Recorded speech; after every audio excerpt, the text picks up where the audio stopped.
So a common theme that's been popping up in my videos lately, regardless of whether I'm doing a review or telling you some tips on stuff, is the concept of my perspective of filmmaking changing over time, especially within the last 10 years that I've actually picked up a camera.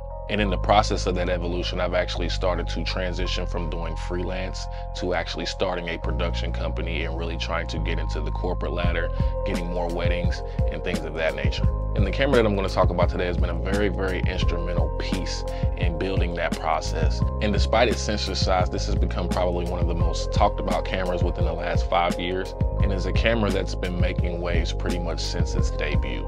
But before we get into that, welcome back to the channel. And if you're new here, my name is DaVinci HD, where I talk about gear, tips, and everything that comes with filmmaking and cinema. And if you like this video and want to see more from me, hit that like button, hit that subscribe button. It really helps me put out more content for you guys like this. So the camera that we're going to be talking about today is the notorious, infamous Lumix Pansonic GH5. And this is arguably one of the most talked about cameras within the last decade when it comes to camera bodies and the functionality. Now, I have another video where I talked about the little brother to this camera, the Pansonic GH4, but that camera is missing some of the features that this camera holds and what really separates this one from its predecessor, as well as why it's become the most sought after camera, especially in 2023 going into 2024. But the question is whether it's going to be worth it in 2024, and that's what we're going to talk about today. Now, this camera does have photo capability, but that's not what we're going to get into today. This is a video first channel, so we're going to be going over a lot of the video capabilities of this camera. Starting with the fact that this camera can shoot 4K up to 60 frames per second. When compared to the A7 III, is definitely an upgrade, where that camera is only able to record 4K up to 24 frames per second. Now on the GH5, you're actually able to do 1080p up to 120 frames per second, and it also has a variable frame rate mode. I won't go too much in depth into the variable frame rate side of it, but just note that it's there if you want to use it, but you can very well get by with the 4K 60 if need be, which honestly I prefer anyway if you want the best quality out of your footage. I think one of the biggest underrated things about this camera is its ability to shoot in 4:2 10-bit. So for someone who's a professional colorist, the sampling rate on this is able to give you very, very rich color depth to be able to bring out the best in your footage and your color grading. Another great feature in this camera, which I believe is probably the best feature that this camera has and is second to none as far as this feature, is the camera's in-body stabilization. In my opinion, Panasonic has been the leading force as far as having in-body stabilization within your cameras. Sony and Canon have started to introduce this into their bodies, but in my opinion, none are able to stand even remotely close to Panasonic when it comes to their ability to be able to stabilize your footage and not necessarily need a gimbal, especially for those who are preferably handheld shooters like me. I'm not really a fan of motorized gimbals and stuff like that. So to be able to have a camera that you can take and get some very, very stable handheld footage is something very, very valued and sought after, especially from me and guys like me in 2024. Another good pro about this camera is that it is weather sealed with a magnesium alloy body. This makes the camera splash and dust resistant, and it's also able to withstand extreme temperatures as low as -10 degrees Celsius. So if you're someone who's very, very adventurous, likes to take photos or film in the wild, stuff like that, you're dealing with a lot of the natural elements, this camera can very well be reliable for you in a lot of those extreme situations. Another thing I forgot to mention is that with this camera being a micro four thirds sensor, lenses for this camera are very much available and can be found and are very affordable depending on where you look.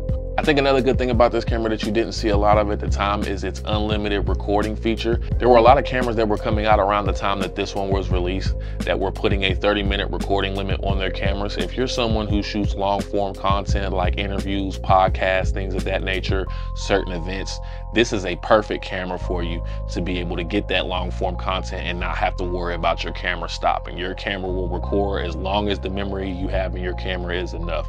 So as with any camera, there's no good without bad. So we're going to get into a couple of cons with this camera. There aren't many, but are important to note before you spend your money on this camera in 2024.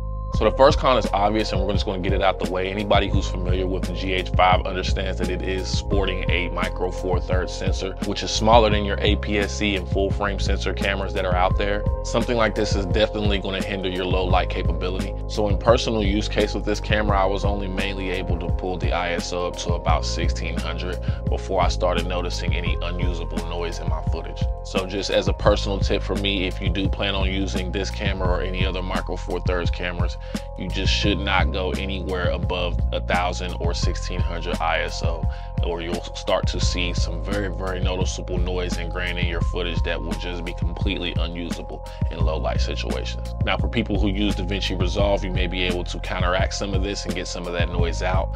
But personally, in my opinion, I feel like that's just a workflow that kind of takes you and deviates you from the main purpose of trying to tell your story. So I just think that's an extra step that you shouldn't have to take when it comes to a camera. So keep that in mind before you buy this. But also note that any camera can have some okay low light capability as long as you introduce external lighting into your frame.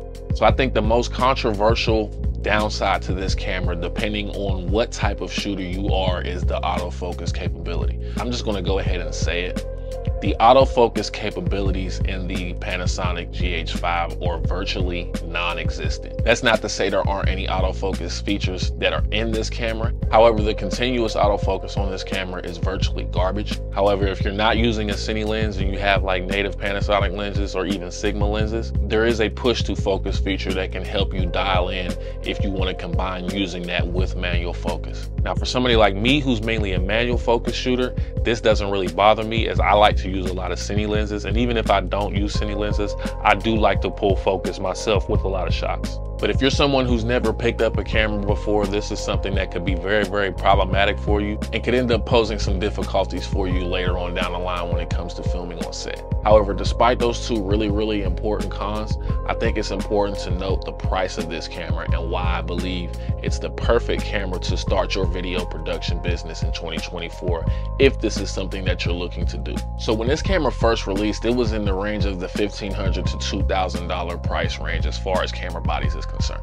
which at the time I won't say wasn't worth it. However, coming into 2024 with a lot of the other cameras out there that have a lot more features, this camera's value in particular has depreciated over the last few years. But the thing about this camera is that you can actually pick it up used in 2024 for anywhere from about $500 to $600, depending on what's with it and whether it has Vlog on it. And like I said, this is the camera that started my production company and helped me transfer over from freelance. It's also the camera that helped me build my YouTube channel along with my Sony a6300 that I had alongside it.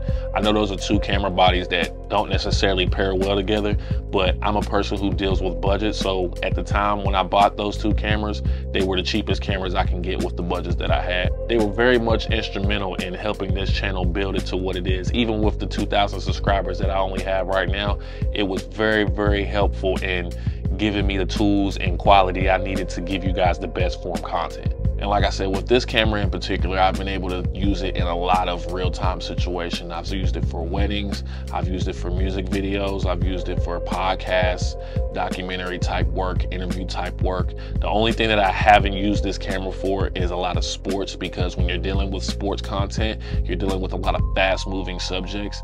And I just feel like the best camera for sports is going to be Canon or Sony when it comes to that, as far as the autofocus capability. But any other form of content that you're looking to make in 2024 and you're looking for a budget camera to start your video production company with, then this is the camera that I would really look into and take into account when you're trying to make your decision in 2024. But yeah, guys, that's enough of me talking today. I appreciate everybody that made it this far in the video. If you did and you found anything helpful, hit that like and that subscribe button. Put your comments in the comments section. I will be reading those in my next video. It's been another one from your boy DaVinci HD, reminding you the only reason that piece of art isn't out that you want is because you haven't pressed record. See you guys on set. Peace out.